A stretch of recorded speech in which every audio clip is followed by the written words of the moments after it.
فتح مکہ کے بعد بہت سے قبائل نے اسلام قبول کر لیا، لیکن حوازن اور بنو ثقیف کے قبیلوں نے چند اور قبائل کو اپنے ساتھ ملا کر 4000 کا لشکر تیار کیا اور مسلمانوں سے زور آزمائی کا فیصلہ کیا۔ نبی کریم صلی اللہ علیہ وسلم کو ان کے ارادوں کی اطلاع ہوئی تو آپ نے اپنے ایک صحابی کو تحقیق کے لیے بھیجا۔ انہوں نے تصدیق کی، تب آپ نے مسلمانوں کو تیاری کا حکم فرمایا۔ چنانچہ 10,000 مدنی اور 2,000 مکی فوج کا لشکر تیار ہو گیا۔ بعض لوگوں نے لشکر کی کثرت کے پیش نظر کہا، آج ہم مغلوب نہیں ہوں گے۔ یہ بات رسول اللہ صلی اللہ علیہ وسلم پر گراں گزری۔ شام ہوئی تو ایک سوار نے آ کر اطلاع دی کہ بنو حوازن عورتوں، بچوں اور اونٹ بکریوں سمیت نکلے ہیں۔ آپ یہ سن کر مسکرائے اور فرمایا، یہ کل انشاءاللہ مسلمانوں کا مال غنیمت ہوگا۔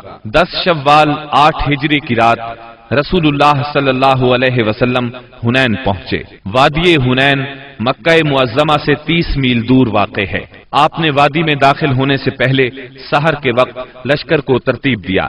مہاجرین کا پرچم علی بن ابی طالب کو دیا، اوس کا پرچم اسید بن حذیر رضی اللہ عنہ کو، اور خزرج کا پرچم حباب بن منذر کو، اور کچھ دوسرے پرچم دوسرے قبائل کو دیے۔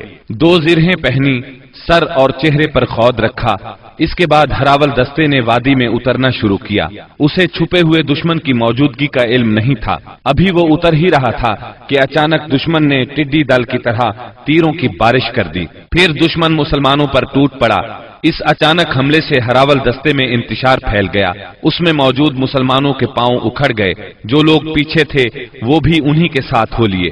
جہاں تک رسول اللہ صلی اللہ علیہ وسلم کا تعلق ہے تو نہ صرف یہ کہ آپ چند انصار اور مہاجرین کے ساتھ اپنی جگہ پر ثابت قدم رہے، بلکہ آپ دشمن کی طرف بڑھنے کے لیے اپنے خچر کو ایڑ لگاتے اور فرماتے جا رہے تھے، انا النبی لا کذب انا ابن عبد المطلب، میں نبی ہوں، جھوٹا نہیں، میں عبد المطلب کا فرزند ہوں۔ سیدنا عباس رضی اللہ عنہ نے آپ کے حکم پر مہاجرین اور انصار کو آواز دی۔ یہ آواز سنتے ہی ہر طرف سے مسلمان رسول اللہ صلی اللہ علیہ وسلم کے گرد جمع ہونے لگے، اور اللہ نے اپنے رسول اور مسلمانوں پر سکینت طاری کر دی اور اندیکھا لشکر اتارا۔ چنانچہ مسلمانوں نے پلٹ کر حملہ کر دیا اور دھواں دار جنگ شروع ہو گئی۔ ایسے میں اللہ کے رسول صلی اللہ علیہ وسلم نے فرمایا، اب چولہا گرم ہو گیا ہے۔ پھر آپ نے ایک مٹھی میں مٹی لے کر ان کے چہروں پر ماری اور فرمایا، شاہت الوجوہ، چہرے بگڑ جائیں۔ اس مٹی سے ان کی آنکھیں بھر گئیں۔ اس کے بعد ان کی دھار کند اور ان کا کام پچھڑتا چلا گیا، یہاں تک کہ وہ پراگندہ ہو کر بھاگ نکلے، اور مسلمانوں نے مارتے کاٹتے ان کا پیچھا کیا۔ چنانچہ عورتوں اور بچوں کو پکڑ لیا اور بہت سے فوجیوں کو گرفتار کر لیا۔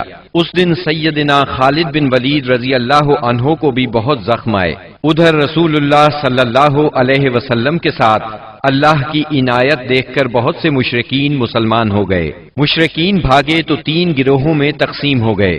سب سے بڑا گروہ طائف کی طرف بھاگا، دوسرے گروہ نے نخلا کا رخ کیا، اور تیسرے گروہ نے اوتاس میں مورچہ بندی کی۔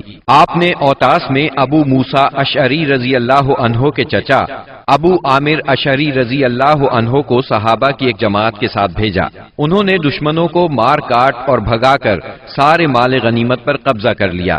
البتہ ابو عامر اشعری رضی اللہ عنہ خود اس معرکے میں شہید ہو گئے، اور ان کی جگہ ابو موسیٰ اشعری رضی اللہ عنہ نے سنبھالی اور کامیاب و کامران لوٹے۔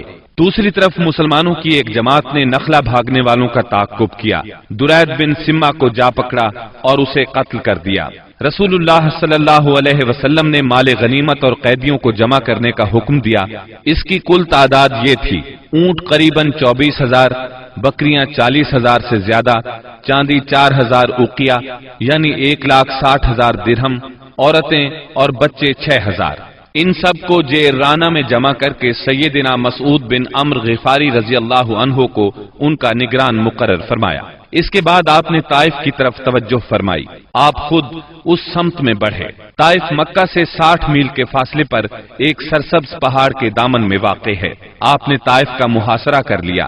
یہ محاصرہ 20 دن تک جاری رہا، لیکن شہر فتح نہ ہو سکا۔ محاصرہ چھوڑ کر آپ جعرانہ کے مقام پر تشریف لائے، یہاں مال غنیمت ذخیرہ کیا گیا تھا۔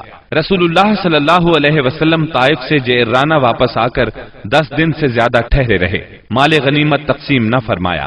آپ کو انتظار تھا کہ حوازن توبہ کر کے آ جائیں اور اپنے مال اور قیدی واپس لے جائیں، لیکن جب وہ نہ آئے تو آپ نے مال غنیمت میں سے خمس یعنی 5واں حصہ نکالا اور تالیف قلب کے لیے کمزور اسلام والوں کو عطا فرمایا۔ کچھ ایسے لوگوں کو بھی دیا جو ابھی تک مسلمان نہیں ہوئے تھے، تاکہ ان کی نظروں میں اسلام محبوب ہو جائے۔ انصار کو رسول اللہ صلی اللہ علیہ وسلم کے اس فعل پر حیرت ہوئی کہ آپ نے تالیف قلوب کی خاطر اندازے سے بڑھ کر عطیے دیے اور انصار کو کچھ نہ دیا۔ چنانچہ بعض انصار نے کہا، یہ کیسی تعجب کی بات ہے کہ آپ قریش کو دے رہے ہیں اور ہمیں چھوڑ رہے ہیں، حالانکہ ہماری تلواروں سے ان کا خون ٹپک رہا ہے۔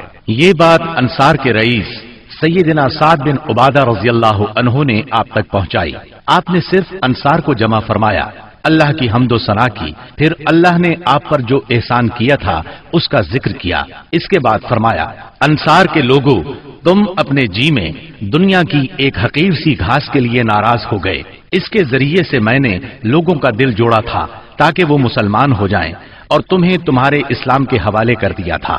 اے انصار، کیا تم اس سے راضی نہیں کہ لوگ اونٹ بکریاں لے جائیں اور تم رسول اللہ صلی اللہ علیہ وسلم کو لے کر اپنے ڈیروں پر جاؤ؟ اس ذات کی قسم جس کے ہاتھ میں محمد کی جان ہے، اگر ہجرت نہ ہوتی تو میں بھی انصار کا ایک فرد ہوتا، اور اگر سارے لوگ ایک راہ چلیں اور انصار دوسری راہ تو میں بھی انصار ہی کی راہ چلوں گا۔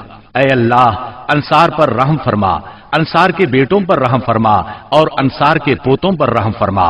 اس پر لوگ اس قدر روئے کہ داڑھیاں تر ہو گئیں اور کہنے لگے، ہم راضی ہیں کہ ہمارے حصے اور نصیب میں رسول اللہ صلی اللہ علیہ وسلم ہوں۔ اس کے بعد رسول اللہ صلی اللہ علیہ وسلم واپس آ گئے اور انصار بھی واپس ہو گئے۔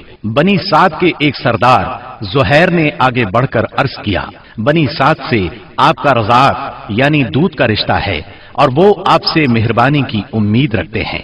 اس پر آپ نے عبد المطلب کی اولاد کے حصے کے غلام اور باندیاں آزاد کر دی۔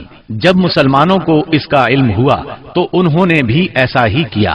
اس طرح 6000 قیدیوں کو رہائی مل گئی۔ مال غنیمت کی تقسیم سے فارغ ہو کر رسول اللہ صلی اللہ علیہ وسلم نے عمرے کا احرام باندھا۔ یہی عمرہ جعرانہ ہے۔